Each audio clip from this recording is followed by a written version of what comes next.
বন্ধুরা, পৌরাণিক কথামালা চ্যানেলে আপনাদের সকলকে স্বাগত জানাই।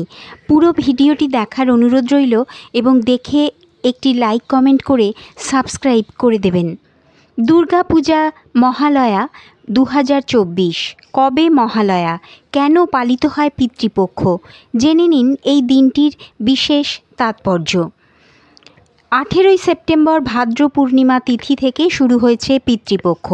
আগামী 15 দিন ধরে চলবে শ্রাদ্ধ বা তর্পণের কাজ। পিতৃপক্ষ শেষ হচ্ছে আগামী 2রা অক্টোবর। এটি পিতৃপক্ষের শেষ দিন। প্রসঙ্গত ওই দিনই গান্ধী জয়ন্তী। মৃত্যুর পরে সব আত্মাই যে মুক্তি পায় তাও নয়, সব আত্মাই যে শান্তি পায় তাও নয়। প্রয়াত পূর্বপুরুষদের শান্তি ও মুক্তি দেওয়ার দায়িত্ব পরবর্তী বংশধরদেরই। সেই দায়িত্ব তাদের পালন করা উচিত। তারা না করলে ক্রুদ্ধ হন পূর্বপুরুষেরা, আর পূর্বপুরুষেরা রেগে গেলে জীবনে নানা বিপর্যয় নেমে আসে। কিভাবে বুঝবেন? পূর্বপুরুষদের অভিশাপ জীবনে নেমে এলে সংশ্লিষ্ট উত্তরপুরুষের কোষ্ঠীতে কখনো কখনো দোষ তৈরি হয়। সেই দোষকে বলে পিতৃদোষ। কিভাবে বুঝবেন কোষ্ঠীতে পিতৃদোষ আছে? পিতৃদোষের কতগুলি লক্ষণ রয়েছে। সন্তানহীনতা বা বারবার গর্ভপাত হওয়া, অল্প বয়সে সন্তানের মৃত্যু, পারিবারিক অশান্তি, কঠিন অসুখ, কেরিয়ারে বাধা, বিয়েতে বাধা ইত্যাদি তো রয়েইছে। আন্তরিকভাবে বাবা মায়ের সেবা করুন, খুশি হবেন পূর্বপুরুষেরা। দরিদ্রের সেবাতেও পিতৃপুরুষকে তুষ্ট করা যায়। নারায়ণ পুজো করলে ফল পাওয়া যায়। যারা দীক্ষিত তাদের গুরু আছে, সেই গুরুর সেবা করলেও পিতৃদোষ কেটে যায়। এই রকম নানা উপায়ের মাধ্যমে পিতৃপুরুষদের অভিশাপ থেকে মুক্তি পাওয়া যেতে পারে বলে মনে করা হয়।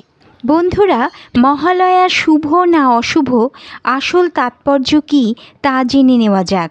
মহালয়ার দিন পিতৃপক্ষের অবসান হয়ে মাতৃপক্ষের সূচনা হয়। মহালয়ার গুরুত্ব হিন্দু ধর্মে অনেক, তবে মহালয়া শুভ না অশুভ এ নিয়ে মতপার্থক্য রয়েছে। আসুন জেনে নেওয়া যাক এর আসল ব্যাখ্যা। আশ্বিনের শারদ প্রাতে আলোক বেনু বাজতে আর এক রাতের অপেক্ষা। এবছর মহালয়া পড়েছে 2রা অক্টোবর।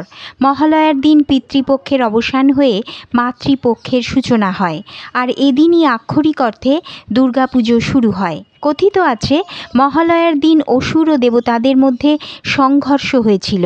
এই মহালয়ার গুরুত্ব হিন্দু ধর্মে অনেক, তবে মহালয়া শুভ না অশুভ এ নিয়ে যেহেতু মতপার্থক্য রয়েছে, আসুন জেনে নেওয়া যাক এর আসল ব্যাখ্যা।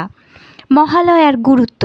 পুরাণ মতে ব্রহ্মার বরে মহিষাসুর অমর হয়ে উঠেছিলেন। শুধুমাত্র কোনো নারী শক্তির কাছে তার পরাজয় নিশ্চিত। অসুরদের অত্যাচারে যখন দেবতারা অতিষ্ঠ, তখন ত্রিশক্তি ব্রহ্মা, বিষ্ণু ও মহেশ্বর নারী শক্তির সৃষ্টি করেন। তিনি মহামায়ারূপী দেবী দুর্গা। দেবতাদের দেওয়া অস্ত্র দিয়ে মহিষাসুরকে বধ করেন দুর্গা। এই জন্যেই বিশ্বাস করা হয় যে এই উৎসব খারাপ শক্তির বিনাশ করে শুভ শক্তির বিজয়। মহালয়ার দিন পিতৃপুরুষদের উদ্দেশ্যে তর্পণ করার রীতি প্রচলিত আছে। এদিনই দেবী দুর্গার চক্ষুদান হয়। মহালয়া শব্দটির অর্থ মহান আলয় বা আশ্রম।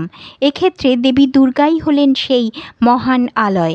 পুরাণ থেকে মহাভারত মহালয়া ঘিরে বর্ণিত আছে নানা কাহিনী। মহালয়া শুভ কেন?